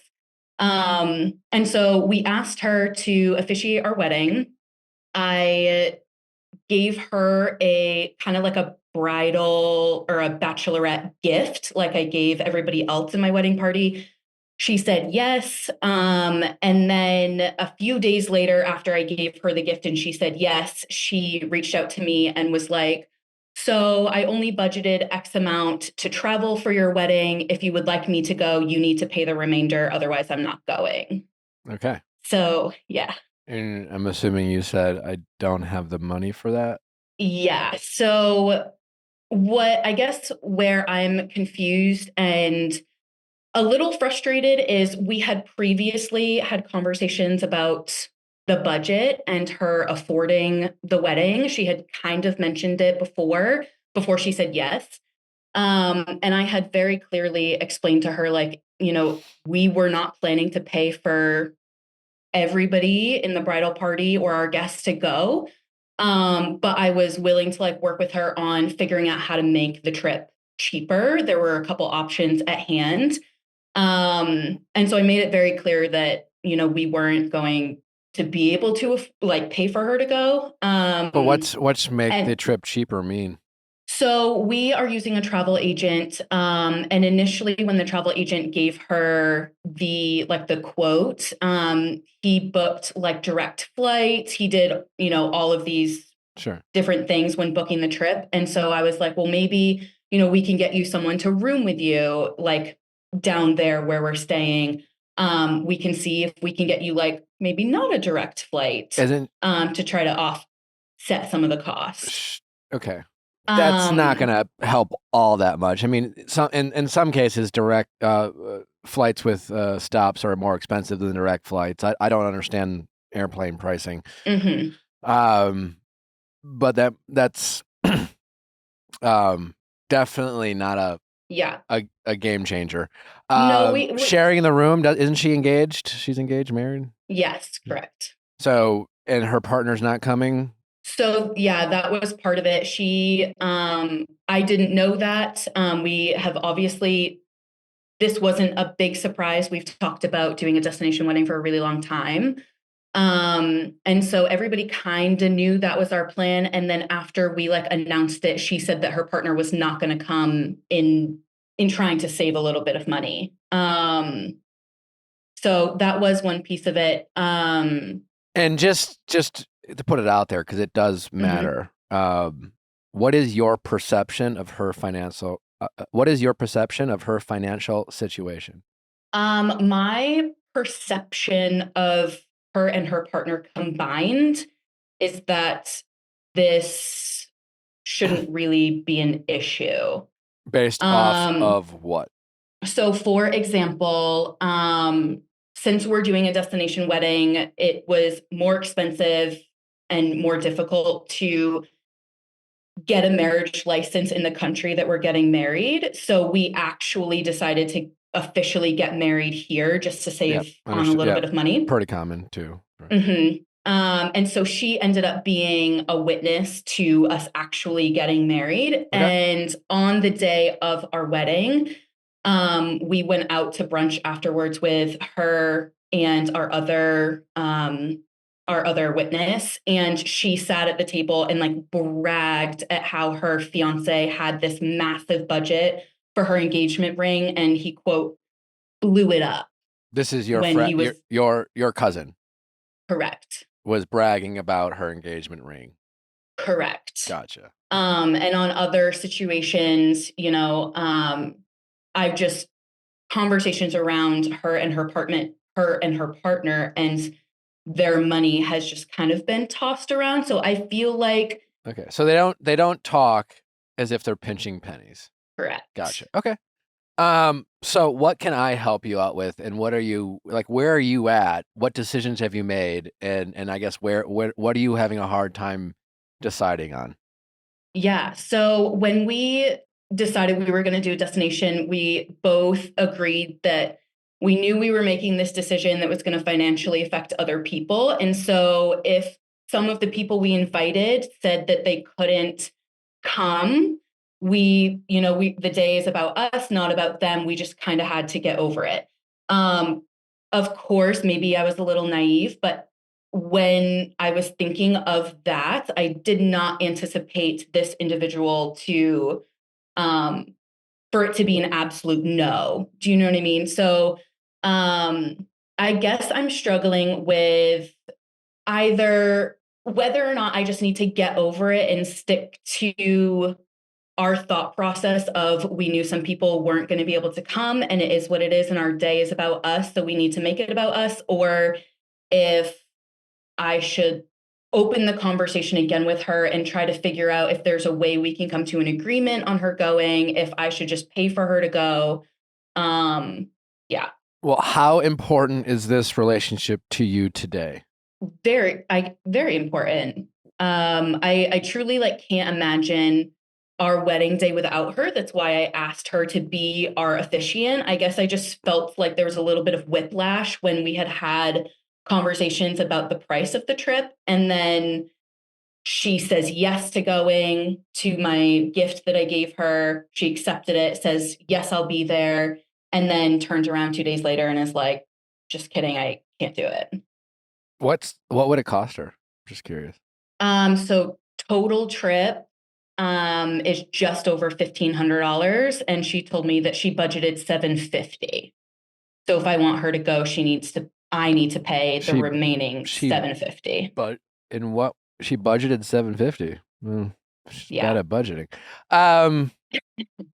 It's neither here nor there. Listen, it just comes down to, I guess, really, you kind of figuring out what matters to you most, today. And I want you to think about that. Like, what matters to you today? You mentioned, she's been in my life. She's like my sister, yada, yada. We're very close. Is that how are you just as close? Or when you say that, is it more based off of your history? Is the idea of being close with her more real than you two actually being close? Has she, as she has matured into a woman and you've known her since a girl, does she continue to have the qualities that you have, or what do you admire about her as a friend? I just ask that because when you tell me, I don't know this person, right? So to me, hearing your side of the story, it sounds like this is a person who, again, your words only, it lacks a bit of a self-awareness, right? Maybe, and self-awareness can come from self-centeredness. She's bragging about her ring size to her friends, and telling you that she's only budgeted $750 for your wedding, who you asked to stand up in her wedding. I'm not here to tell people how to value money. But nowadays, taking any kind of trip is generally more than $750. If you would have been like, it's $4,000, I'd have been like, I don't know, man, that's a lot of money for anyone to spend on a trip. $1,500, again, that's still not nothing, but it's, more manageable, especially for someone who has no problem talking about, going for it, as she said on the engagement ring, which is a total vanity type of, it's not necessarily it's an investment in your love, I guess, but it's not an investment. No one plans on reselling an engagement ring, so whatever value it holds, it doesn't, it's not an investment type of thing. So to spend money on an engagement ring is a signal of disposable income, so to speak. Right. And so for her to say she's only spent it $750, she sounds to me a little self-centered, and someone who, at least today, as it stands, isn't prioritizing her relationship with you. Now, that's just how it comes across. I don't know how you feel about it. I don't know about, it doesn't seem that productive for you to try to convince someone to come to your wedding. And B, it doesn't seem that productive for trying to convince the person to marry you to be at your wedding. I understand that you had a plan that she was going to do it, but plans do change. Now, I think it would be, again, I don't know how important this friendship is to you. You say very important, or relationship. If it's super important to you, I would definitely communicate your feelings on this topic. Not necessarily to have her at your wedding. That's for her to decide, and I'm guessing you don't want to have to convince her to do it, Yeah. I think the fact that she's budgeted $750 to your wedding is, I take as a bit of a fuck you. I don't know how you take it. And again, Yeah. it's all relative in terms of financial situations, but I am taking the information of you saying she went for it for the engagement ring, but can't afford $750 more for someone that is one of her closest relationships in her life, allegedly. And you're right. Listen, when Natalie and I planned our wedding in Savannah, Georgia, it's not the most convenient destination for a lot of people. There's not a lot of direct flights. It's not a lot of flights to Savannah already are not the most, they're not the cheapest, right? And then, there's hotels and things like that. So I didn't spend a lot of energy. We didn't spend any energy for the people who couldn't come. And a handful of people couldn't come, and we understood why. And we didn't sit there and be like, well, could they really not afford it? Why don't they? Listen, we just, whoever RSVP'd was our focus. And thankfully we didn't run into what we ran in with you. But if we did, I would have moved on pretty quickly. So Yeah. You know what I'm saying? So I think mentally you need to move on from her marrying you.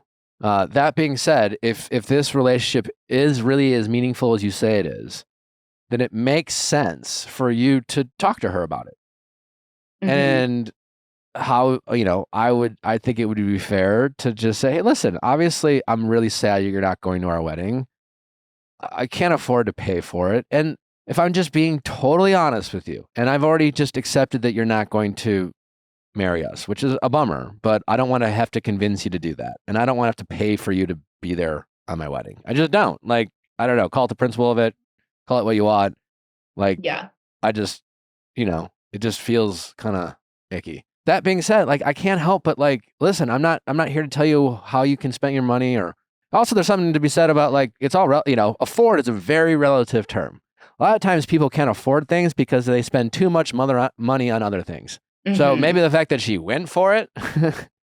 I also, so like I said, when we were engaged and, she knew that we were going to do a destination wedding, but we were figuring out those details. Yeah. Like I said, she had expressed to me her partner's not going because they're trying to save money. They're planning for their own wedding. All of that I understand. And when we had those conversations, when I was like, we'll figure out how to make this work. I'm not going to pay for you, but we'll figure it out. I have even gone as far to tell her and my other, the other members of my bridal party, I know our destination wedding is expecting a lot of people in terms of financially, they're all paying for a vacation essentially.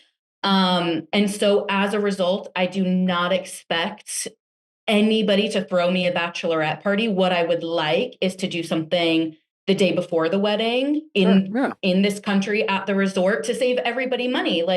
I've been a maid of honor. I've thrown bachelorette parties. They can easily be $1,000. And so I was like, you know what, we'll save that money. I don't even want you to throw me one. We'll do something the day before at the resort. Very reasonable and nice of you. I guess, listen, it just comes down to this, right? It just comes down to the fact that your friend, your cousin, can say whatever she wants about why she's not coming. But for $750, she has chosen not to accept your request to marry you. And I'm not saying she doesn't love you. I'm not saying she doesn't refer to you as a best friend. I'm not saying you're not friends. But the facts remain that something else or other things were more important to her than to spend $750 to be there and marry you at your wedding. Those are just facts, right? She's just not coming. Yeah. She literally is saying that. She can't argue that other things are our priority. The people who didn't make it to our wedding, I didn't sit there and go through this whole mental exercise to be like, why aren't they coming? But the facts were, and maybe they had a lot of justifiable reasons, but it just wasn't as big of a priority to come to our wedding as it was to, I don't know, do whatever it is they did outside of being at our wedding, which is totally fine and okay with us, But at the same time, you kind of you take a mental inventory, right? Who was there? Who was not there? I don't know. You just kind of do, right? And I think sometimes we have to be careful about the relationships, especially in adulthood. You want to do things out of generosity. You want to do things expecting nothing in return. That's just a general, good mindset to have in life. But you also don't want to have relationships where you're giving more than you're receiving, where it feels one-sided. Where a lot of the talk about prioritizing each other is one side, it's all one-sided, right? And that's not necessarily something we should do to like have these big conversations with our friends, but like it's just it's a good check into ourselves to be like, well, listen, again, you hear me, I preach all this, our energy is not limited. Our energy is limited. It's not infinite. Like, how should we spend our energy, right? I go about my life constantly asking myself how my energy is best served, and my mental energy. I think I'm rambling a little bit here, but I just don't think it's very productive for you to try to, I don't know, figure this out. There's nothing really to figure out. You just need to decide, do you really want her at your wedding or not? If I were you, I would move on to someone else because I don't want to convince someone to be at my wedding. I don't want to have to pay for it. And to me, and I'm not talking about my financial situation, but like, $750, to be the presider at your marriage and marrying you, I don't think is that big of an ask. And she's just not willing to do it. And that's just a fact. And I would just find someone who is. Yeah. You can tell her how you feel about it. I don't know how it's going to go. I don't know what's going to change though either. So there is that, but you could just say, listen, I can't help but be bummed that like for $750, you chose not to be at my wedding. Now she can come back, be like, I have my wedding to pay for too. Like why, like you could pay for. Yeah. And that was definitely like thrown in my face a little bit. She also has another really good friend who is not yet engaged. And she also like threw in my face, well, this person might be getting married next year. So I also need to budget for their events. And I was like, but she's not even engaged yet. So I don't understand why we're like planning on. To me, this sounds like a person who's not that interested in making you a priority. And that might change. I know that's hard to hear, but her actions, it's just that you're just not worth $750 to her. I don't know what $750 means to her. I don't know what it means to you, but like, it's not life-changing money. Yeah. This is your wedding. You are in theory asking someone in a world where we're asking a lot of our friends and loved ones to marry us. We're like gone are the days where we're asking our priests and pastors. It is a very honorary position. Our dear friends Charlene and Andy married us, and we had our reasons for asking them, and they were honored. They probably incurred some extra costs as a result of us asking them to do this for us, but like. They were capable, they were able to do it, and they did it, and no questions asked, right? And we very much appreciate that. It does not, and it wasn't lost on us, all the people who came to our wedding, and the time and expense that it took, And I guess for those who didn't come, it's totally fine. We didn't let it affect our feelings of the wedding. I don't know. I don't know if I'm being helpful here. I feel like I'm not being as concise as I want to be, but I think at the end of the day, it's just the fact is you weren't worth $750, and I'm willing to. I don't know what your friends spend money on, but $750, all of a sudden in the next 6 months, if you hang out with her on any type of regular basis, she might buy $750 worth of clothes. I don't know. Listen, I don't know how we evaluate our friendships. If it was the difference between me presiding at my a friend's wedding, and I knew that it was very meaningful for them to ask me to marry them, if I had to give up buying 3 pairs of jeans, I would. Yeah. I mean, everything you're saying is definitely like people around me have said similar things and given similar advice, but they also all only know my side of the story. And so I really what's her side? I mean, her side is straight from the text that I can't force her to spend the additional $750 that she has a wedding to plan for in the future as well and afford. And so if I want her to go, then that's what it is. And that's, I don't know. So I guess. I mean, her story is, and she has set this, to use the language of the day, She set a boundary with herself that she's only willing to spend $750 on going to your wedding. She has decided to do that. She is budgeted for that. I guess budgeting is in some terms a boundary, right? Hey, budgeting implies that I have more, but I'm telling myself I only have this amount for this thing because I, again, have other expenses. So even though I have $750 in the bank, I'm not going to spend $750 on this one thing because I have other, right? And she is holding a hard line to this boundary / budget that she set. Nevertheless, it is a choice she made. She didn't have to make, she didn't have to set or enforce that boundary. It's not that big of a priority to her. I think it's a little, for you, it's harder to hear because she doesn't want to do it. Yeah. I think she is selling it as can't, but in reality, she doesn't want to. Yeah. And that's totally fine. But as someone who you thought you were close enough to ask to marry you, I can understand why that hurts your feelings. And you have the right to have your feelings hurt. Yeah. And what you do with those hurt feelings is entirely up to you. But I guess my advice to you is I would accept the reality that you're in right now to then now make the decision on who marries you. Because I feel like she has kind of already tainted whatever feeling you were hoped to have from her marrying you by how she's gone about handling this. Unless she, on her own, calls you up in the next 2 weeks or whatever. When do you get married? It's the end of this next March. End of this. It's like 9 months away. 9 months away. So you got some time. You don't have to rush to find another presider. I would start thinking about other people you'd want.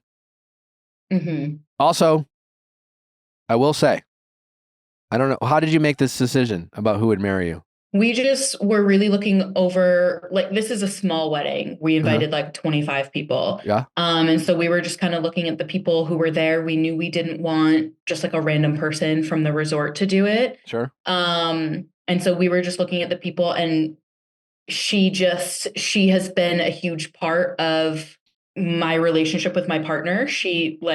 We just talk all the time. We communicate. She's very close with him.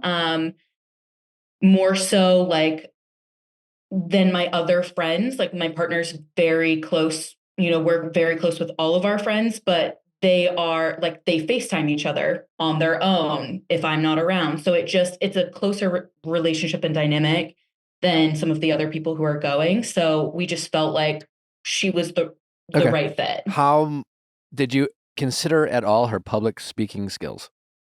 I did. I do think she's a very confident human being. And so I was I do think she could really Okay. All right. Well, that's good to know. The crowd. Great. Yeah. Because that was definitely part of our decision. I mean, we had very personal reasons for why we asked Charlene and Andy, but we also knew they would crush it. We also knew they were very good at presiding, and that matters. I think you want someone. I think you want someone who has some meaning behind it for sure. But when you look to decide who else can marry you, maybe this is I guess what I'm saying, maybe this is a blessing in disguise, because maybe you can find someone who has a balance of knowing you and your fiance well and having, being a meaningful person, and someone who can really crush it. That's a big part of the ceremony, the actual wedding. And you want it to be not dragged out and long. You don't want it to be so short that it was a blink of an eye. You want them to entertain the audience, but you want it to be sentimental. That's not easy for anyone to do. And you're asking people who don't do this on a regular basis to perform. It's a performance at your wedding. It's a job. Yeah. So you want someone's heart in this. You want someone who really is committed to doing a good job. She's not even committed to spending $750 to be there. How committed do you think she is to be really prepare? Charlene and Andy, they really prepared. They got on the phone with us multiple times to ask us questions, what our preferences were, the style that we wanted. They made phone calls to family members and friends to get more intimate information. They rehearsed, they practiced, they fucking crushed it. And I knew they would do this, right? Because I knew they understood the meaning of what we were asking of them. And they're also in some ways professional performers. So we had that going for us. But someone who's not spending $750 to get to your wedding sure doesn't sound like they're really going to put in the time. It sounds like she might just like wing it and write a few notes down the night before your wedding. And I'm sure she'll figure it out being her charming self. But like, I'm just saying, maybe there's someone more equipped to do the ceremony. And sure, it's not going to be your cousin / sister / best friend your whole life. But who gives a shit? What you really want is it to be an awesome, memorable ceremony. And you want to be connected with your husband. And you want it to be a ceremony that, you know, has a few laughs and they had said some nice moments and, you know, and it had a nice flow. And she doesn't sound like someone who's going to put in the time. Yeah.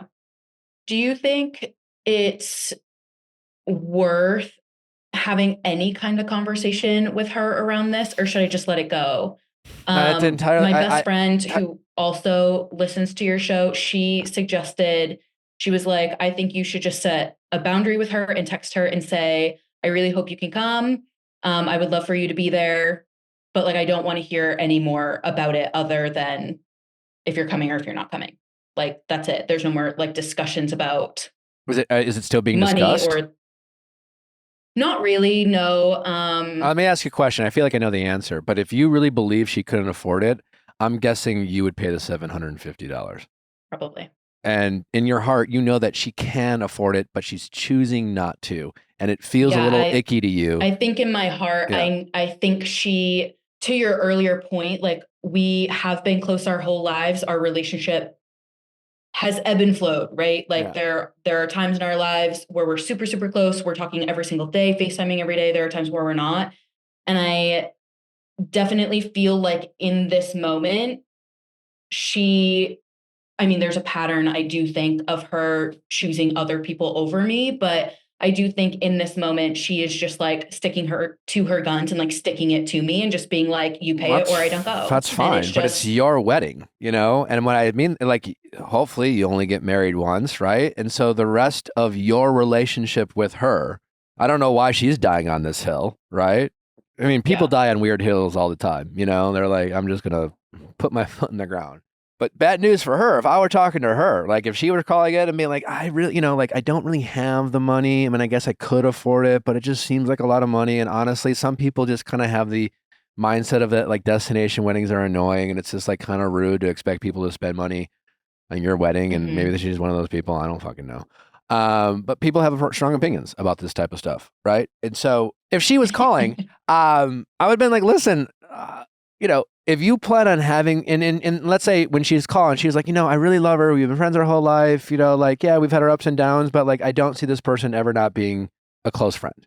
/ she is my cousin. The rest of your relationship, you're going to know that she declined to marry you over $750.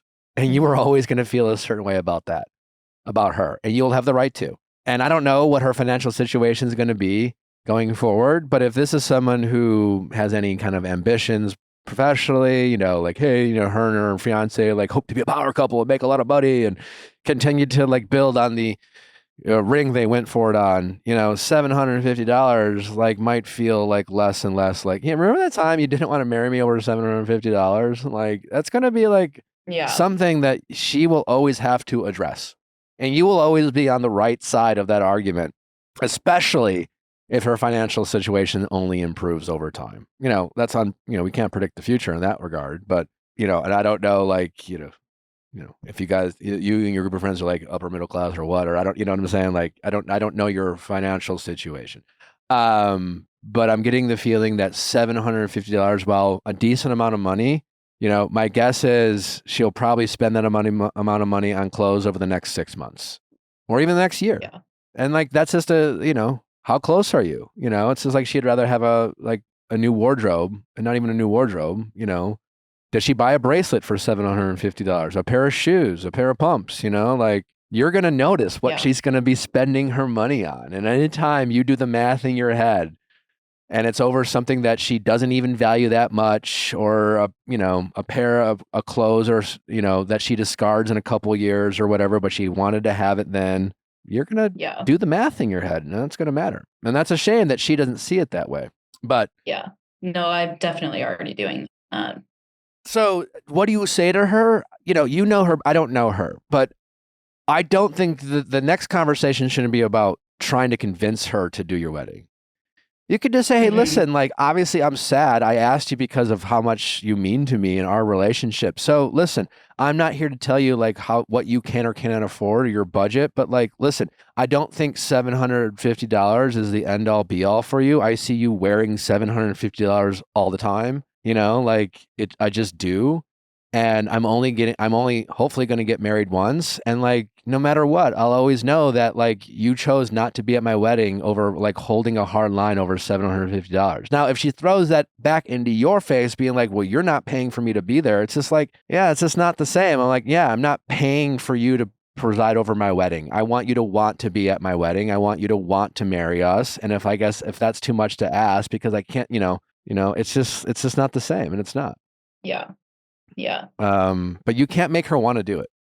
And I guess it's hard. It's just hard to like accept the whole thing because like you said, I don't think it's a matter of her truly not being able to afford it. I just think she's like, I'm not going to do this. Yeah. And it's definitely hurtful. Like there's definitely, our relationship is not equal. Like I definitely think I put in a little bit more, and I just never expected those words to come out of her mouth because I would have never said that to her. I would have gone anywhere for her wedding. So you have two choices.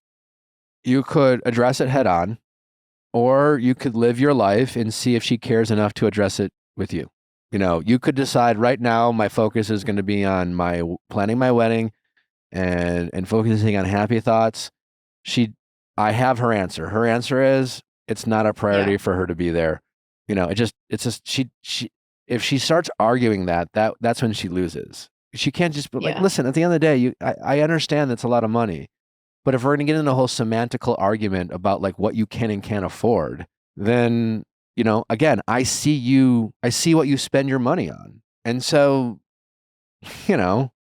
that was more important, whatever it is, whatever piece of jewelry, whatever clothing item, whatever material thing over the next 6 to 12 months she spends her money on, it will all be more important than being at your wedding to marry you and your husband.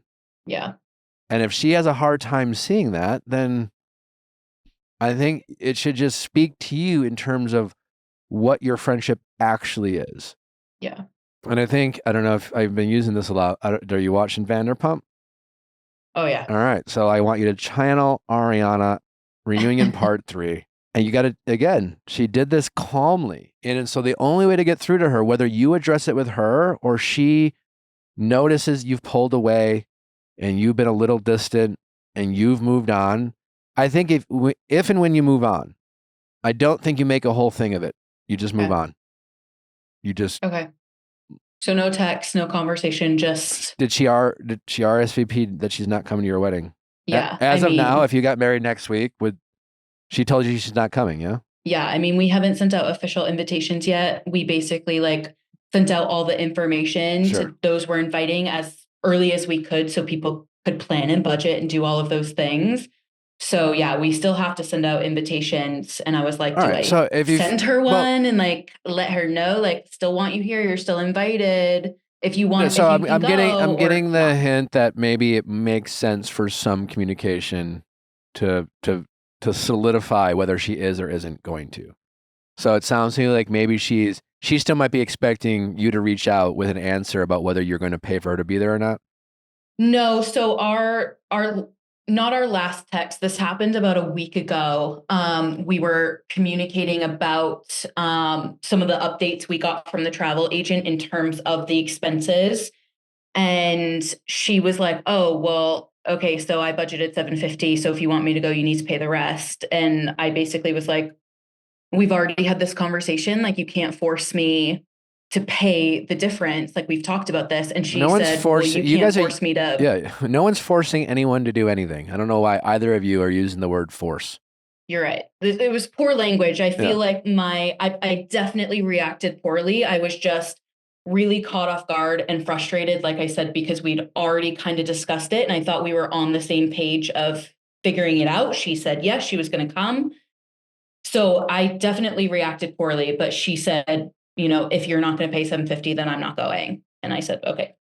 And we've talked since, like we're family members. We have a lot going on. We have some family functions coming up. We have communicated. We just have not revisited that conversation whatsoever. Let me ask you this. If you were to just simply move on and not say anything to her about it, do you think she would come back to you with like some kind of like, well, why didn't we finish this conversation or blah, blah, blah, blah, blah? Do you think she would throw it in your face? I don't really know. I feel like the only way she would come back to me is if she is bluffing and she really is trying to, shouldn't be a bluff. You know, have the upper hand, and she just comes back and is like, okay, I figured it out. I'm going to come. I feel like that's the only way she resurfaces the conversation. Okay. Well, I know 50-50 on whether you should reach out now or just move on. Yeah. If you were to reach out now, you're not trying to instigate a fight. I mean, your friend who listens to the show I kind of agree with what she thinks I would say or what advice she gave you.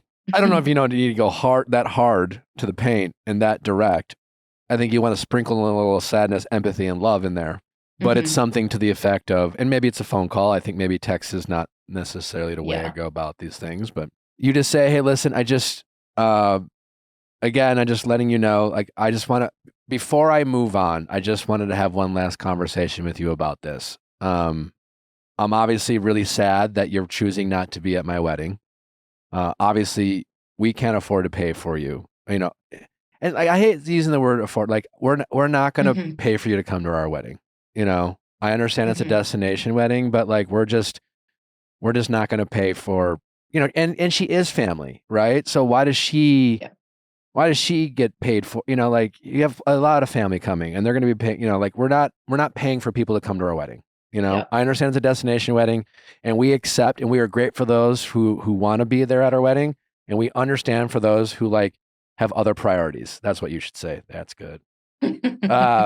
So you throw it out there that everyone who's not coming, just a fact. It's true. They have other priorities, and that's okay. You're not saying it's not okay for these people to have other priorities. You're just pointing out that they do. Yeah. Which includes her. She has other priorities.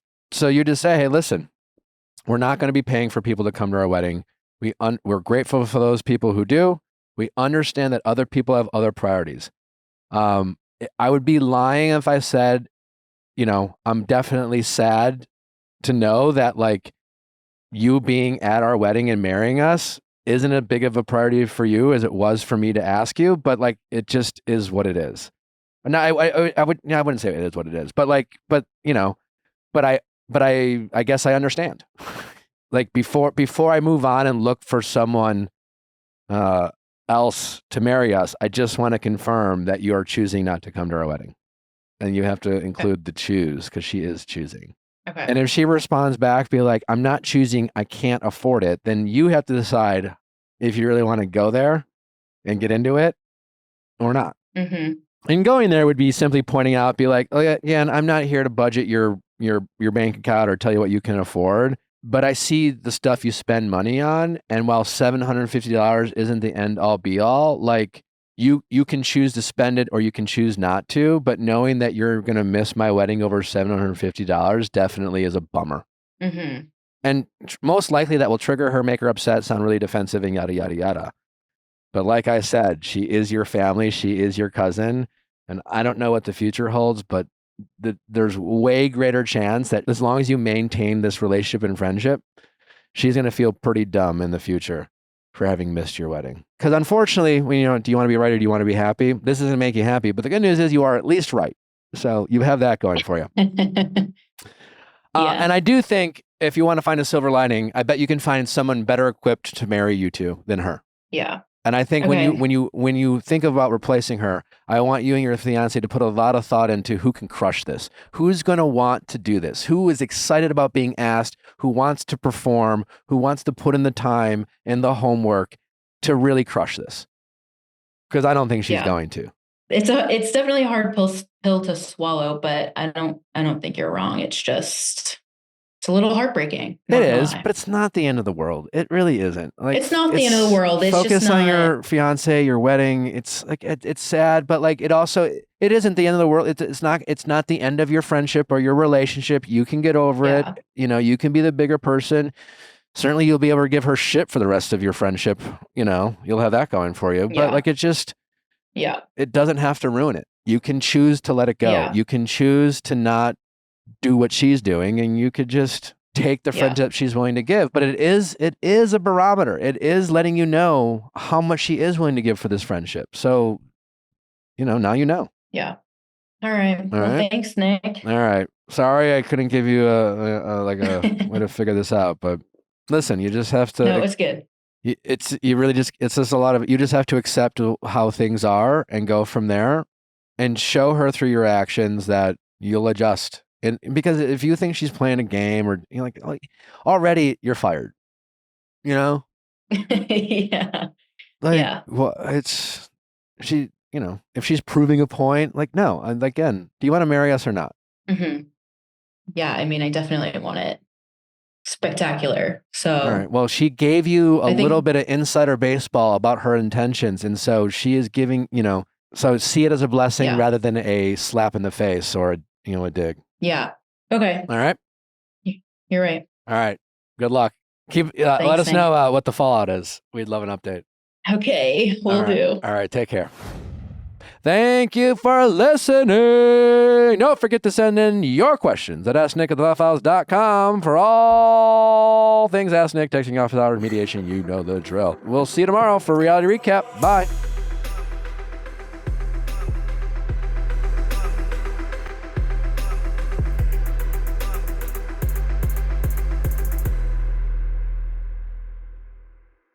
Hey guys, if you loved what you listened to, make sure you hit that subscribe button below. Thanks for listening. We'll see you next time.